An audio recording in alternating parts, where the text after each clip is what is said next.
नमस्कार। ये हमारा बायो का दूसरा टॉपिक है। इससे पहले बायो में हमने आपको पाचन तंत्र डाइजेस्टिव सिस्टम के बारे में बताया था और ये दूसरा टॉपिक हमारा वायरस का है। वायरस जिसे हिंदी में हम विषाणु कहते हैं। विषाणु के नाम से ही स्पष्ट हो जाता है ये क्या चीज है। विषाणु माने विष वाले अणु, मतलब ये ऐसे अणु होते हैं जो अपने द्वारा विषैला पदार्थ छोड़ते हैं, अर्थात ऐसे अणु जो अपने द्वारा विषैला पदार्थ उत्सर्जित करते हैं, ऐसे अणुओं को हम विषाणु कहते हैं।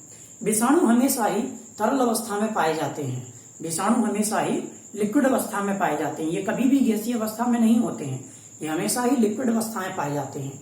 ये बाथरूम में हो सकता है, ये नदी नालों में हो सकता है, तालाबों पोखरों में हो सकता है, ये कई जगह हो सकता है। नमी वाले जो स्थान होते हैं, ऐसे स्थानों पर विषाणु को देखा जा सकता है।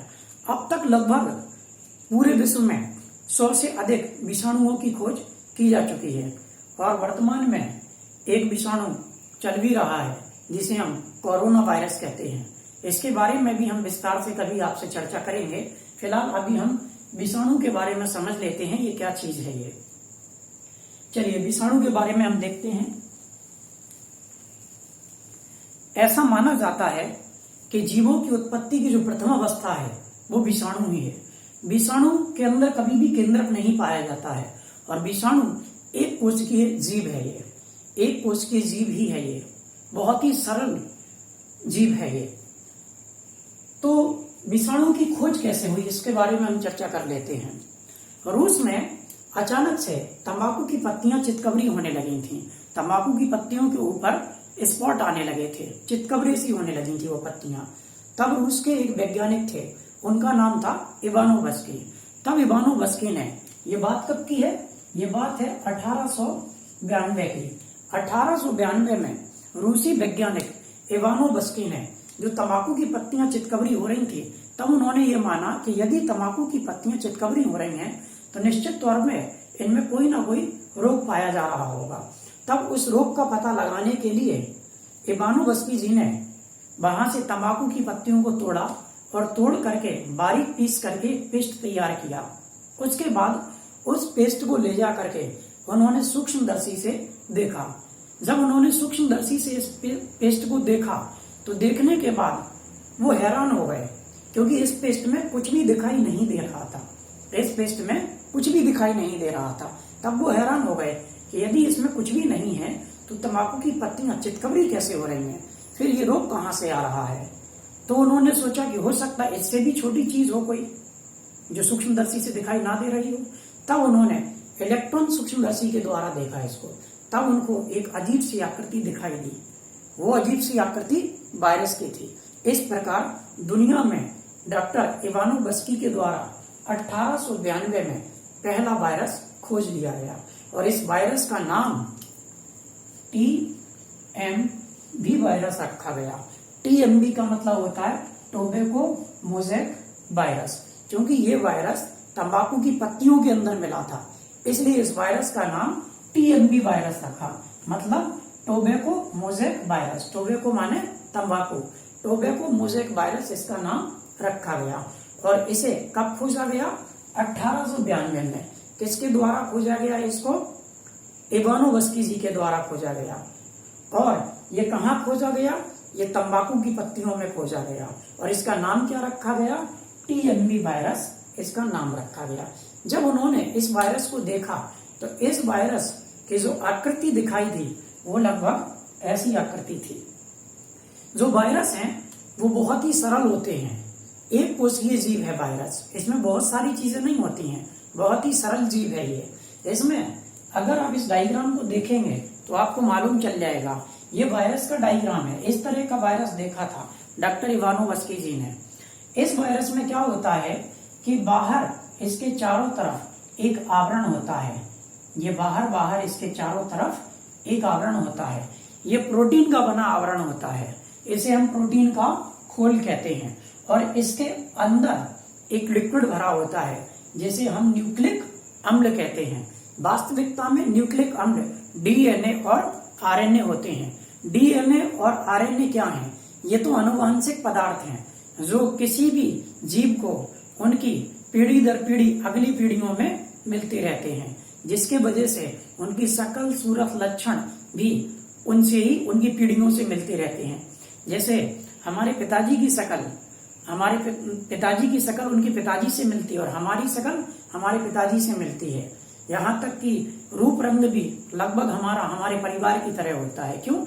क्योंकि हमें अपनी पीढ़ियों से हमारे अंदर भी तो आनुवंशिक पदार्थ आ रहे हैं।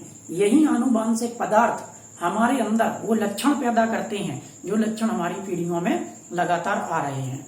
हालांकि हम इसके बारे में विस्तार से चर्चा अगले टॉपिकों में करेंगे। फिलहाल हम आपको ये बताना चाहते हैं कि ये एक न्यूक्लिक अम्ल है। और न्यूक्लिक अम्ल क्या होता है? एक जेनेटिक पदार्थ होता है, आरएनए या डीएनए होता है। तो वायरस बहुत ही ज्यादा सरल होता है। वायरस के चारों तरफ का जो आवरण होता है वो प्रोटीन का बना होता है और अंदर इसके न्यूक्लिक अम्ल होता है। इसके अलावा वायरस के अंदर कुछ भी नहीं होता है, बहुत ही ज्यादा सरल है। सबसे बाहर इसके ऊपर जो खोल है वो प्रोटीन का है और इसके अंदर जो पदार्थ भरा हुआ है वो न्यूक्लिक अम्ल होता है। तो इस तरह का वायरस इवानोव्स्की जी द्वारा खोजा गया था।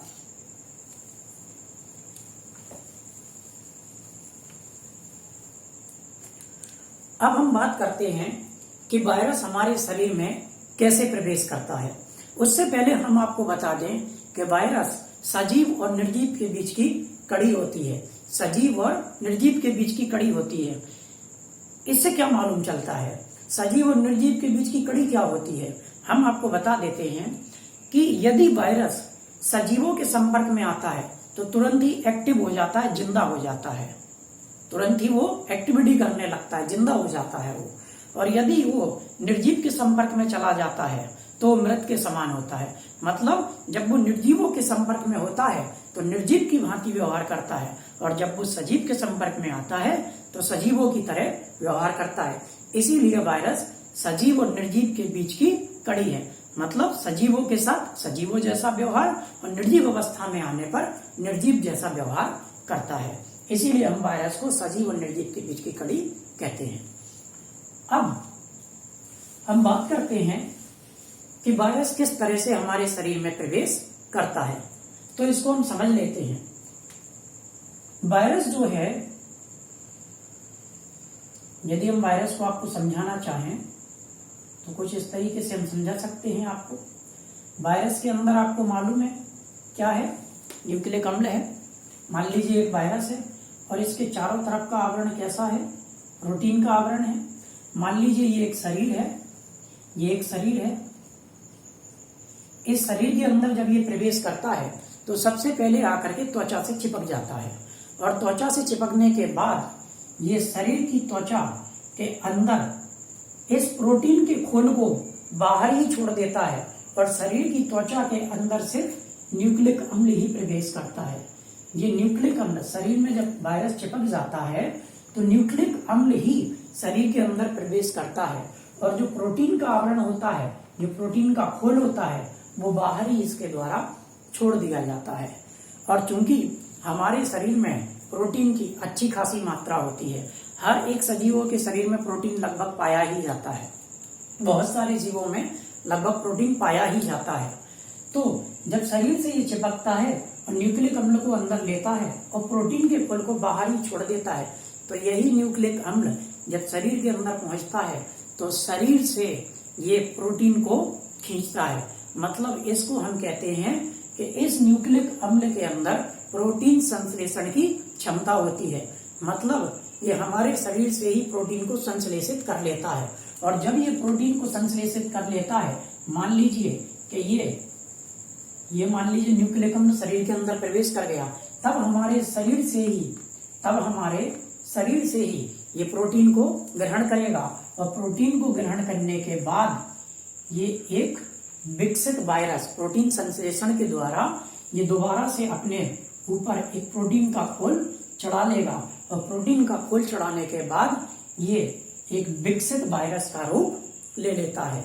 और जब ये विकसित वायरस का रूप ले लेता है तो अपनी संतानें उत्पन्न करता है और अपनी संतानें उत्पन्न करके 2 से 4, 4 से 8 8 से 16, 16 से 32, इस तरीके से मल्टीप्लीकेशन में ये अपनी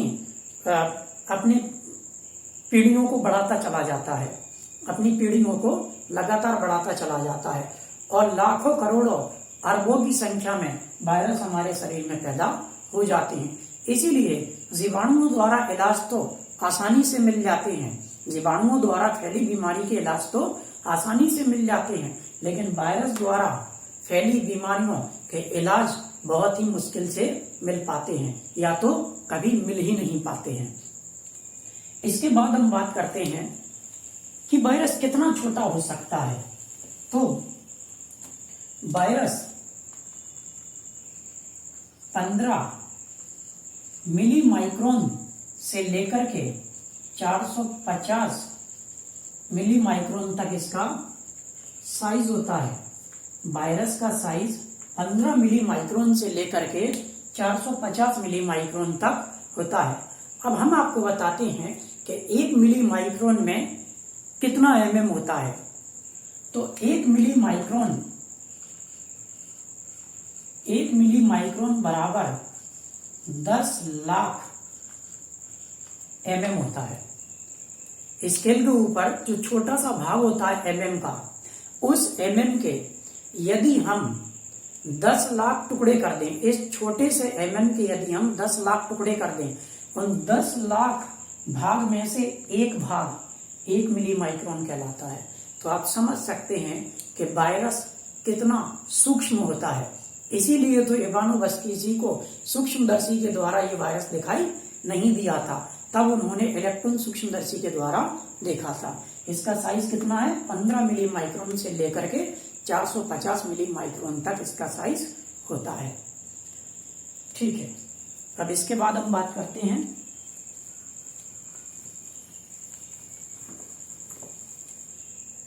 वायरसों के द्वारा होने वाली कुछ बीमारियों की। ये तो हमने समझ लिया वायरस कहाँ से आया, वायरस कैसा दिखता है, वायरस को किसने खोजा, कब खोजा, कहाँ से खोजा गया, पहला वायरस विश्व का कौन सा वायरस है, टीएमबी वायरस है। हमने आपको बता दिया ये कहाँ कहाँ पाए जाते हैं, किस अवस्था में वायरस होता है। इसके अलावा हमने आपको ये भी बताया कि इसका साइज क्या होता है वायरस का, वायरस शरीर में किस तरीके से प्रवेश करता है और वायरस का कौन सा भाग शरीर के अंदर प्रवेश करता है और वायरस में किस चीज की संश्लेषण की क्षमता होती है, प्रोटीन संश्लेषण की क्षमता होती है उसके अंदर। तो हमने आपको वायरस के बारे में जो मोटी मोटी बातें हैं वो हमने आपको बता दी हैं। अब हम इसके बाद अगले टॉपिकों में हम वायरस से होने वाली बीमारियों के बारे में पढ़ेंगे, चाहे वो बर्ड फ्लू हो, इन्फ्लुएंजा या एड्स हो, रेबीज हो या हेपेटाइटिस हो। इस तरह के जितने भी वायरस होते हैं उन सारे वायरसों, हमने आज आपको वायरस का अध्याय पढ़ाया, वायरस के बारे में आपको बताया। अब हम क्रम से वायरस से होने वाली बीमारियां, रोगों के बारे में चर्चा करेंगे। एक एक करके सभी वायरसों से होने वाली बीमारियों के बारे में चर्चा करते रहेंगे, उनके कारण, उनके निवारण, उनके लक्षण, सभी के बारे में हम एक एक करके विस्तार से डिस्कस करेंगे। ठीक है, नमस्कार।